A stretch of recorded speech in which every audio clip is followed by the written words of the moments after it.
RS neuro multi speciality hospital RS స్వేచ్ఛ society ఆధ్వర్యంలో కాళ్లు లేని దివ్యాంగులకు కృత్రిమ అవయవాలను దానవాయిపేట ఆర్ఎస్ మల్టీ స్పెషాలిటీ హాస్పిటల్లో సొసైటీ అధ్యక్షుడు డాక్టర్ కె రవీంద్రనాథ్, నిర్వాహకులు కె స్వాతి చేతుల మీదుగా ఆధ్వర్యంలో అందజేశారు. ఈ సందర్భంగా 16 మంది దివ్యాంగులకు ఈ కృత్రిమ అవయవాలను అందజేసినట్లు నిర్వాహకులు స్వాతి తెలిపారు.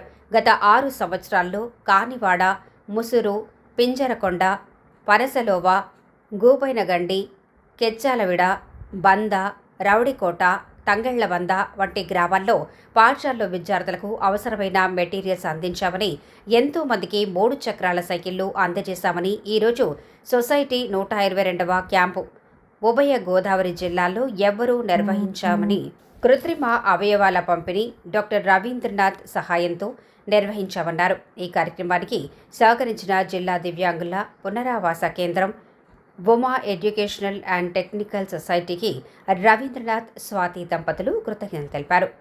దేవోక్తి చారిటబుల్ ట్రస్ట్ దివ్యాంగుల programme coordinator Nagaraju, PMP, BMP నాయకులు Balla Srinivasarao, P Devanandam, Matta Ramesh, M Chittibabu, MVV Satyanarayana, D Rambabu, SK Siddhu, PV Venkateswararao, R Eswara Prabhu, hospital staff Satish, Nagendra, Sumathi తదితరులు పాల్గొన్నారు.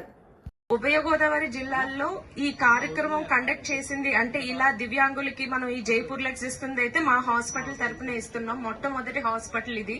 దానికి చాలా చాలా గర్వంగా ఆనందంగా కూడా ఉంది. 1, 2 ఇచ్చి లేకపోతే వీల్ చైర్స్ అనే కాదు, మేము ట్రైసైకిల్స్ ఇచ్చాము. ట్రైసైకిల్స్ తో పాటు ఇక్కడ పేషెంట్స్ కి ఎవరైనా వస్తే కొంచెం అంటే వాళ్ళు రిక్వెస్ట్ చేసి వెళ్ళిన వాళ్ళు ఉంటారు చాలా మంది, అలాంటి వాళ్ళకి కూడా ట్రైసైకిల్స్ ఇచ్చాం.